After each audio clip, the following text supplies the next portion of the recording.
100%. 100% of us have faced failure or rejection in some way, form, or fashion. It is not one of those concepts in life that applies to most of us, or 99% of us. There are 7.2 billion people on this planet, and every single person has failed. In my psychology class, I learned that if you're scared of something, there are a couple ways to deal with it. You can take medicine to try to relieve the anxiety associated with your fear. Or you can go to therapy and try to find the root cause of it. But what about failure? The most prominent fear in our society. There's no cure for it. I already Googled it. As a high schooler, I have failed many times. I've gotten an F in a math class, and I didn't get accepted into all of the colleges I applied to. And I understand, in the big picture of life, my failures are small. But what I can offer to you is an experience. I was trying. I tried my best. I dedicated my time and effort into something I really cared about, and I failed. So that got me thinking, how can I define failure? What is the root of it? And I narrowed it down to one word. 2 letters, 1 syllable. No. I believe that no is the most important word in the English language. It has an enormous influence on your actions. But before we get into that, let's back up a bit. We all embark on a journey from a problem to a solution. What you may or may not know is that there are many ways to get from a problem to a solution. However, traditions, culture, society, past habits, all of these things severely limit our vision. Maybe to an extent that we only see one possible way to solve a problem. So let's imagine that we all travel along this journey together and try to solve a problem. Recall a conflict that you recently faced or maybe facing right now. It could be making a poor business decision or not getting a job you were 100% sure you were going to get, or maybe you're stuck in a failing relationship. You have a problem, let's try to fix it.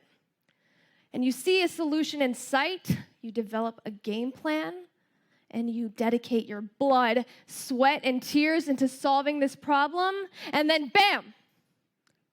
No. You face a failure. You hit a roadblock.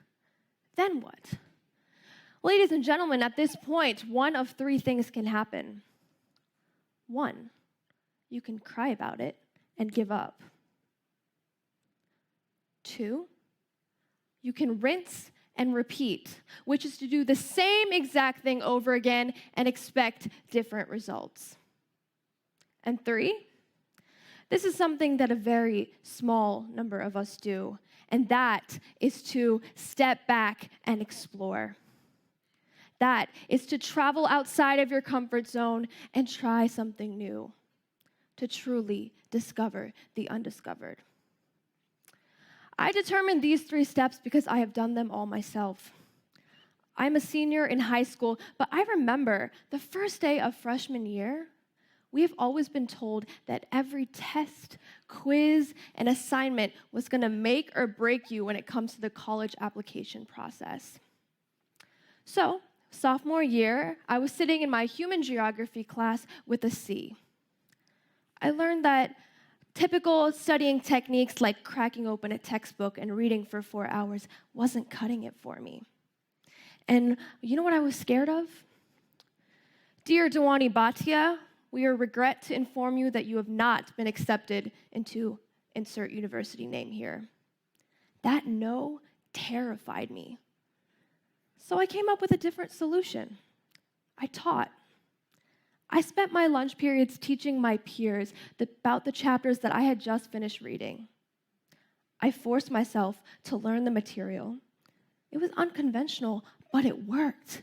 Gradually, my grades started going up, and I figured out That no that I was so scared of facing in the future was what motivated me to try something new, to look at an alternative solution. In May 2014, I was introduced to a nonprofit organization, Nourish International. This nonprofit has the goal to make an impact on extreme poverty, and I sought to start the first high school chapter. So I spent the following summer knee-deep planning for this. I researched on what fundraisers work and don't work on a school campus, what a nonprofit really is and how it works in our society. I even talked to other chapter leaders to see what they were doing. So August was here, school was about to start, and I was ready to roll. During the first week of school, I set up an appointment with our school treasurer. And I explained to her why Nourish is such a great cause and why the students of Apex High School needed it. And concluding the talk and concluding the meeting, I was face to face with the star of today's talk. No. Simple word. She explained to me that as a 16-year-old, I was just a kid. In the county's eyes, I'm a liability. And due to public school regulations, the Nourish project was rejected. I was crushed.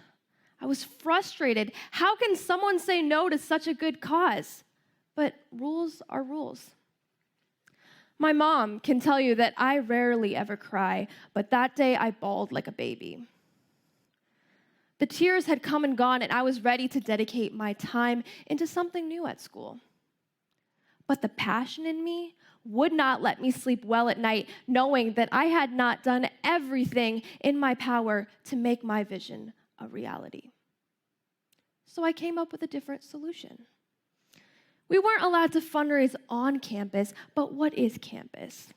A couple of buildings, a parking lot, throw in a football field. That is just a fraction of the community we live in. What about the rest of Apex? It's a blank canvas. So why don't we utilize it? With the support of my friends and family and my peers, we spent the remainder of the school year fundraising anywhere but campus. And at the end of the year, we donated our funds to Triple Salto, a sustainability program in Ecuador.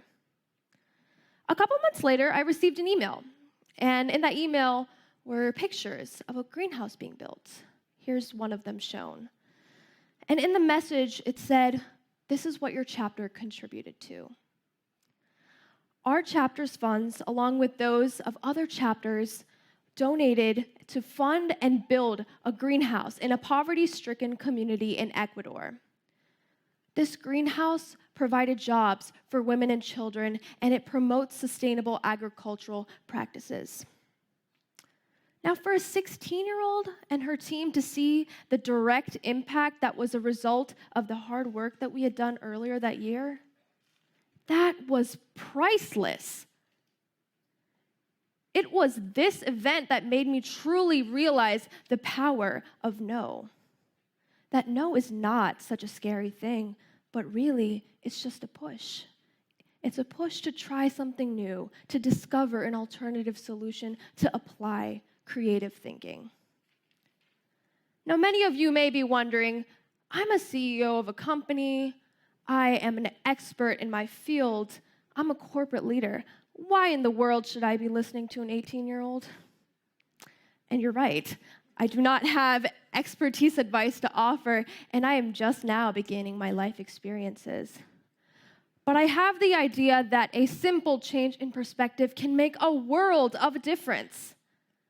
I have the idea that our generation, the generation of future leaders and of future change makers, can forever change the way failure is perceived today. The chairs you're sitting on, the doorknob that you use to come in here, the phones that we are all so addicted to, are all results of failure. Steve Jobs was told no multiple times when pursuing the iPhone project, yet today, many of us hold one of the world's smartest phones at our fingertips. Now, can you imagine how many innovations are left undiscovered because of the word no? Because of the fear that encompasses the word no? I remember when I was much younger, my mom would try to give me kale and spinach. Now, it may be very surprising, but I refused to eat the disgusting green vegetables. I would always say no. So my mom had a couple of options at that point. She could have forced me to eat and play the bad cop and said, "You have to eat your vegetables." Or she could have let me live an unhealthy life. But instead, she said, "You know what? Forget the vegetables. How about a smoothie instead?"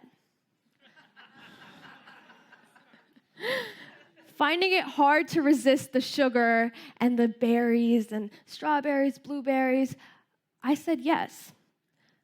But little did I know, she snuck in the spinach and the kale in the smoothie.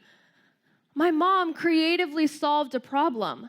She turned a no into a yes. So what is stopping you? No is not a choice. However, it is up to us as to how we perceive it. It does not need to be this daunting part of society that we run in the opposite direction from. But it can be inspiration.